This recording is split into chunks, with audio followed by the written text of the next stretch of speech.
The ACT, like the rest of Australia, is experiencing unprecedented growth in its only jail. In 2018, the number of Alexander McConaughey Centre detainees reached a record high, but in response, we should be building communities, not another prison. Justice reinvestment is that idea that we invest in our communities up front to reduce crime, reduce recidivism, and ultimately make our communities safer. It costs a lot of money to keep people in prison, about $300 a day in the ACT. That works out to be $116,000 for one person over a year. We also know 75% of detainees have been in prison before. Here in the ACT we have a small population. We have a justice population that has high and complex needs. So it's really important that for justice reinvestment to work, that it is targeted to the particular and local needs here in the ACT. This means prison should be a last resort, and justice reinvestment solutions must build on data. As the infrastructure, the kind of data linkage that's needed to make sure that we have the capacity not only to understand where to target our interventions, but also the rigour in evaluating those things that we do, because we want to be responsive. We want to make sure that what we're doing works, and as a consequence ensuring that the justice reinvestment strategy has larger and long-term impacts. In 2014, the ACT committed to the Justice Reinvestment Strategy. It aims to support people who are in or at risk of coming into the justice system. We've decided to bring together all the different people who helped to make the ACT Justice Reinvestment approach come to life.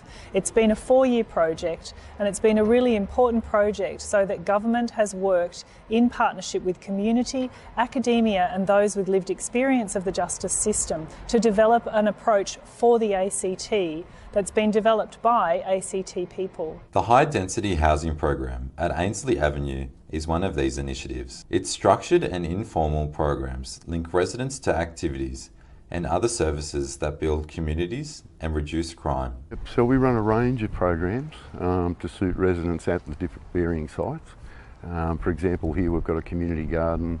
We run a skills-based program here when it's needed for residents. We also run a workshop program. At the other sites, they've got small community rooms, and we utilise those community rooms for what we describe as a community chat. There's no one solution to stop people from entering the criminal justice system, or even to help them remain in the community once they have left prison.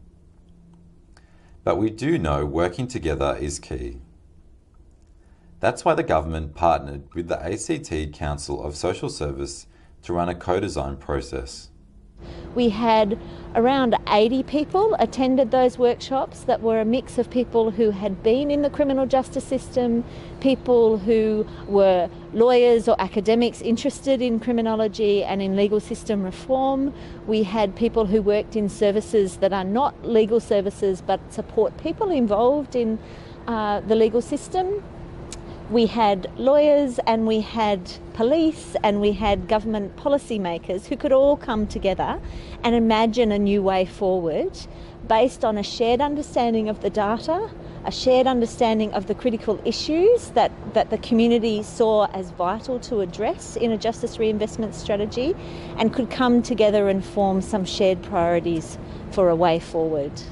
Justice reinvestment in Australia focuses on Aboriginal and Torres Strait Islander people.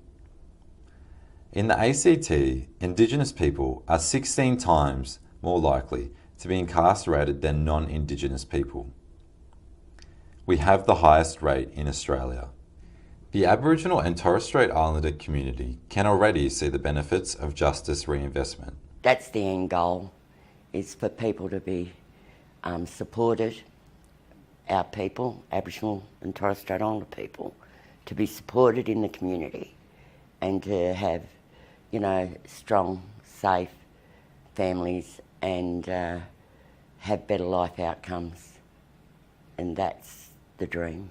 One particular trial, called Yarrabi Bamir, works with Aboriginal and Torres Strait Islander people to improve life outcomes and prevent or delay contact with the justice system. Families are at the centre of its support model. We know from the way our families are behaving and reacting and engaging, we know that they're doing great, we're doing good things here. Yarrabee Bamir is Ngunnawal for walk tall, and that's how we want families to feel when they are part of this program. It began in 2017, a joint initiative between the government and local Aboriginal organisations, including the Winnunga Nimmityjah Aboriginal Health and Community Services, the Aboriginal Legal Service, and Mulleun Mura at the ACT Women's Legal Service. So when I go to visit the Yarrabee Bamir women in AMC, their needs are complex. Their needs are not just about legal, they're about re-entering the community back into Western society. Their needs are about Centrelink, housing, supported accommodation, legal needs. It's about you feeling safe, feeling supported, being around people that they trust. And that's a really important role that we play in this community, this program, Mulleun Mura. It makes a huge difference to the families that we work with.